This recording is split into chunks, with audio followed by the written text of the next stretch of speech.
안녕하세요. 주말 만드는 취업 비법들 준비했습니다. 한국무역보험공사 공채가 시작되었습니다. 한국무역보험공사는 주무기관이 산업통상자원부입니다. 그리고 기금관리형 준정부기관입니다.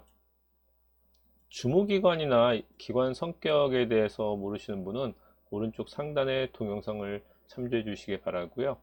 현재 기관장은 이인호 전 산업통상자원부 차관입니다. 기관 설립일은 1992년 7월 7일이지만 무역공사관은 무역보증이나 보험에 대한 업무는 수출보험법에 의해서 대한제보험공사가 하던 업무가 1977년 한국수출입은행으로 이관되었었고 92년에 한국수출보험공사, 현재 한국무역보험공사가 설립되면서 수출입은행으로부터 또 기능이 이관되었습니다. 1992년 설립 당시 한국수출입은행 직원들이 수출보험공사로 이직해서 무역보험공사는 수출입은행과 복지 수준이나 임금 수준을 비교하는 경우가 있습니다. 내부 직원의 평가는 수출입은행이 조금 좋다 이런 이야기들을 많이 하시더라고요. 설립 근거는 말씀드린 것처럼 무역보험법입니다. 그런데 특징적인 것은 한국수출입은행은 기획재정부 소속인데 무역보험공사는 산업통상자원부 소속이라는 거죠. 이건 무역보험법이 산업통상자원부에서 입법한 법이기 때문에 그렇습니다. 기관 소개는 한국무역보험공사가 하는 일인데요. 무역보험제도를 운영해서 무역과 해외 투자를 촉진하는 거죠. 비슷한 기관들은 있습니다. 금융권으로 말하면 산업은행이나 한국수출입은행을 말할 수 있고요. 또 보증 업무라는 곳은 SGI 서울보증, 그리고 또 민간에서도 보증이나 보험 업무라는 곳은 있지만 대규모 파이낸싱이 필요한 부분에 대한 보증이나 보험 업무는 한국무역보험공사나 한국수출입은행, 그리고 산업은행, 또 SGI 서울보증 이런 기관들이 한다고 보시면 됩니다. 주요 기능이나 역할은 무역이나 해외 투자에 대한 부분이기 때문에 상품 및 자본주의 수출이나 수입, 해외 건설 투자 이런 부분에 대한 무역 보험을 운영하는 기관이고요. 그럼 또 신용조사나 신용정보 관리 등을 통해서 이런 서비스를 제공하는 기관입니다. 무역 진흥을 통하여 안정적인 무역과 대외 투자를 견인하는 거죠. 무역 진흥이라는 부분이 있는데요. 무역보험공사의 재원 자체가 무역보험기금에서 나오기 때문에 무역진흥이 가장 중요한 기능이라고 할 수도 있습니다. 경영목표나 전략 부분은 현재 보고 계시는 이 자료를 참조하시면 되고요. 무역보험공사의 채용 정보를 살펴보겠습니다. 무역보험공사의 인재상은 국제감각과 금융인으로서의 기본적으로 갖춰야 될 전문 지식입니다. 이런 전문 지식을 갖춘 인재를 채용한다고 할 수 있습니다. 무역공사에 대한 많은 지적 중에 하나가 이 국제감각과 금융인으로서의 좀 전문 지식이 부족하다는 부분들이 많았습니다. 사실요. 무역보험사가 국내 기업들에 대한 무역 보증이나 보험 업무를 주요 업무로 해왔기 때문에 이런 국제적인 감각이나 금융적인 좀 부분은 부족했던 것이 사실이었던 것 같습니다. 무역보험사를 지원하는 분들이라면 이런 부분에 대해서 좀 준비를 하시면 좋겠죠. 그리고 공공기관이기 때문에 또 사회적 책임과 윤리식을 중요시한다 이런 부분도 알아두시면 좋을 것 같습니다. 알리오 시스템에서 무역보험공사에 대해서 좀 살펴보면 무역보험사는 설명드린 것처럼 설립 근거는 무역보험법입니다. 현재는 한국무역보험공사, 영문명으로는 K슈어를 약자로 사용하고 있습니다.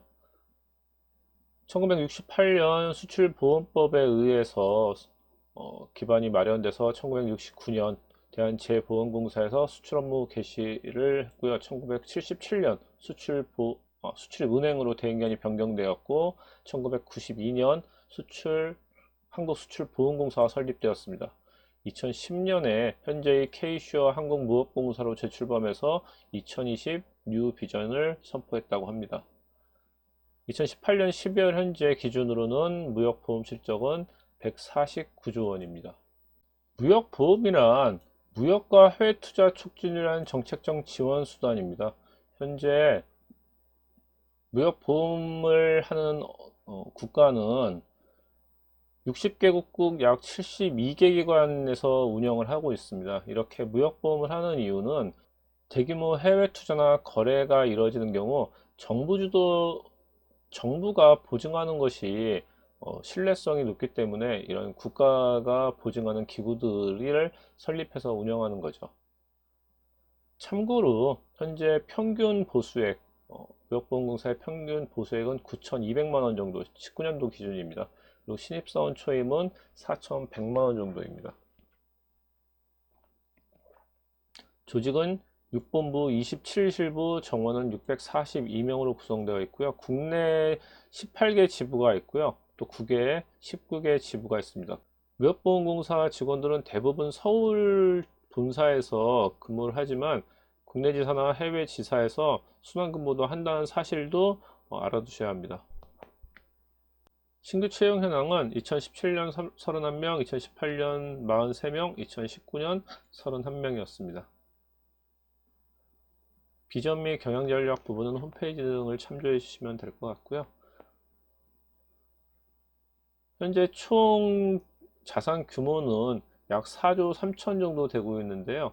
이 부분은 기금 규모가 계속 늘어나기 때문에 앞으로 자산 규모도 계속 늘어날 거라고 예상할 수 있습니다. 주요 사업은 앞에서 말씀드린 이 보험이나 보증 업무라고 할 수 있습니다. 소비재 수출이나 플랜트 선박 같은 자본재나 또는 원유나 주요 광물들을 수입할 때의 보험이나 이제 보증 업무를 무역보험공사가 제공하는 거죠. 이런 보험이나 보증 업무를 담보하는 위험들이 사실 있습니다. 전쟁이나 어떤 환거래에 대한 이런 어떤 정치적인 위험들이 있을 수 있고요. 또 상대방에 대한 거래 상대방의 그럼 신용에 따른 또 위험들이 있을 수 있습니다. 이렇게 폴리티컬 리스크와 커머셜한 리스크들을 구별해서 무역보험이 담보라는 위험으로 설정을 하고 있습니다. 보험이나 보증에 대한 이 기능을 설명한 그림을 참조하시면 되는데요. 무역보험공사와 비슷한 사업을 하는 기관으로는 보험 기능은 신용보험사, 대표적인 기능은 SGI 서울보증이라고 할 수 있고요. 또 보증기관은 한국수출입은행이나 한국산업은행 같은 이런 은행권들, 금융권들을 얘기할 수 있습니다. 이런 기관들은 리스크 관리를 위해서 리스크 분담을 합니다. 서로 보증률을 조정한다거나 이 또 거의 좀 큰 프로젝트 같은 경우에는 공동 지원을 하거나 재보험을 들거나 이런 리스크 분담 정책을 펼쳐서 지원을 하죠. 이런 경우 그 보험이나 보증을 제공받는 기업들은 수수료를 중복으로 납부해야 되기 때문에 이런 수수료가 좀 높아진다는 문제를 지적하기도 합니다. 그리고 또 수수료 문제로 인해서 국내 보험이나 보증사가 아닌 해외 보험이나 보증사를 이용하는 기업들도 있습니다. 물론 이런 기업들은 국내에서 신용도가 상당히 높은 대기업들 중 일부라고 할 수 있습니다. 경영 목표는 전략 목표를 5가지로 나눠서 현재 삼고 있습니다. 수출을 지원하기 위한 이런 여러 가지 경쟁력 강화 방침이라고 할 수 있는데요. 이 부분은 또 제 자료를 참고해 주시기 바랍니다. 투자방향 및 산업계획은 2019년 1월에 산업통상자원부에 무역보험공사가 업무계획으로 보고했던 내용인데요. 현재 크게 변화된 내용은 없기 때문에 이 부분도 제 자료를 참조해 주시면 될 것 같습니다. 무역보험공사는 재무적인 부분에서 많은 지적을 받고 있습니다.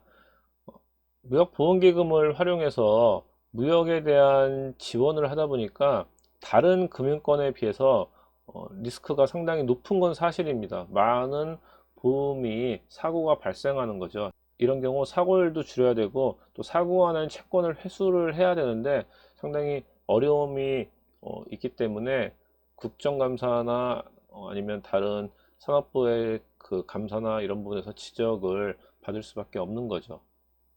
이거는 어떻게 보면 무역보험공사가 설립된 목적 때문에 갖고 있는 한계라고도 할 수 있을 것 같습니다.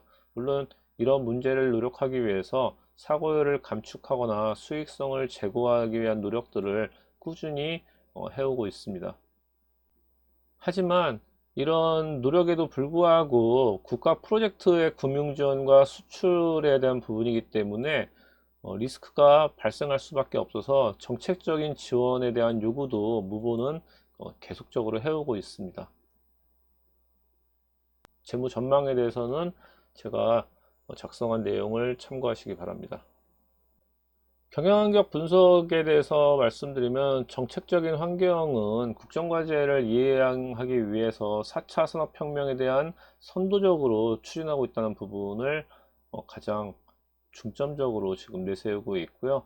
그 다음에 공공기관 혁신을 위한 공공성 강화나 국민 신뢰 회복을 위한 여러 활동들을 하고 있다. 이런 부분들을 내세우고 있습니다.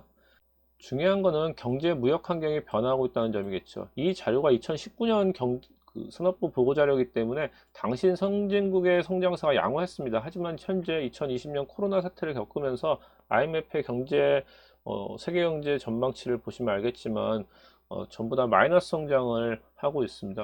한국의 경우에 마이너스 1%대로 마이너스 성장이지만 OECD에서 가장 높은 성장을 한다고 발표를 했거든요. 이와 같이 세계 경제가 마이너스 성장을 하고 있는 현재 어려운 점인 측면이기 때문에 더 많은 경제무역 환경에서의 리스크가 있다고 할 수 있겠죠.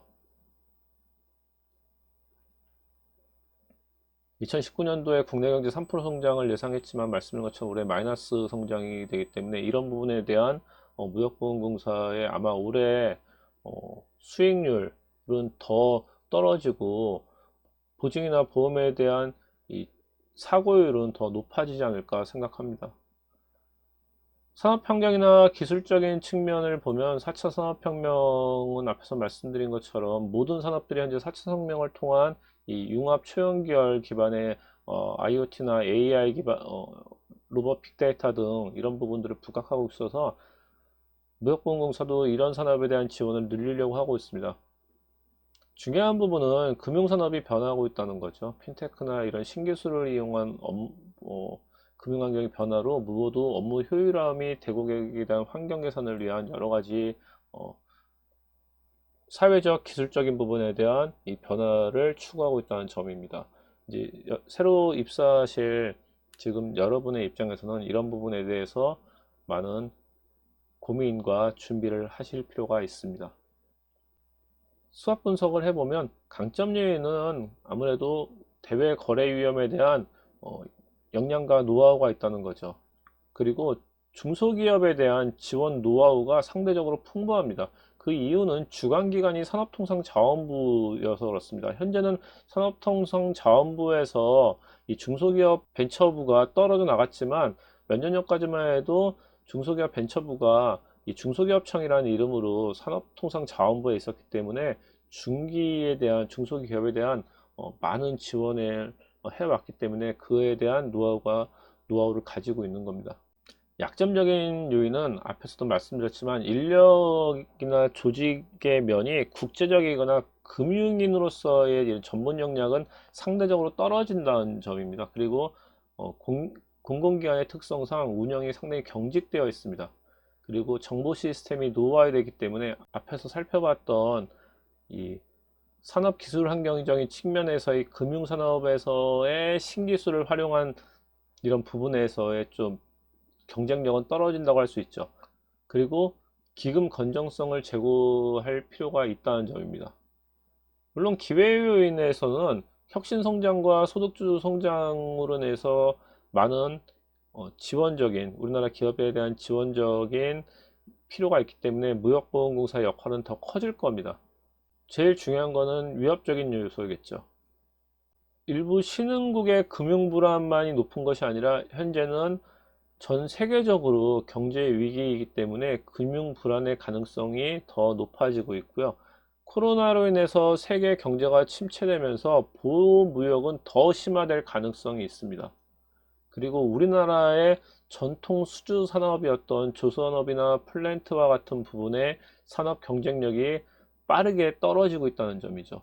조선해 같은 경우에는 지금 수주는 회복하고 있다고 하지만 원천적인 부분에서의 경쟁력이 떨어지고 있기 때문에 이런 부분에 대해서 새롭게 산업이 발전하지 않는 한 무브의 이 리스크는 많이 높아질 수밖에 없습니다. 마지막으로는 정부의 재정 지원이 감소한다는 점입니다. 정부의 입장에서는 무역보험공사도 이제 자생을 할 필요가 있기 때문이죠. 이렇게 강점, 약점, 기회, 위험 요인에 대한 내용을 살펴보시고 여러분이 어떻게 무역보험공사가 강점을 기반으로 또 약점을 개선해서 발전할 수 있는지에 대한 내용을 고민해 보시기 바랍니다. 지금까지 한국무역보험공사의 기관 성격에 대해서 살펴봤습니다. 자기소개서 작성 방법에 대해서는 다시 설명드리도록 하겠습니다. 지금까지 주말면 되는 취업 비법들 준비쓰였습니다. 감사합니다.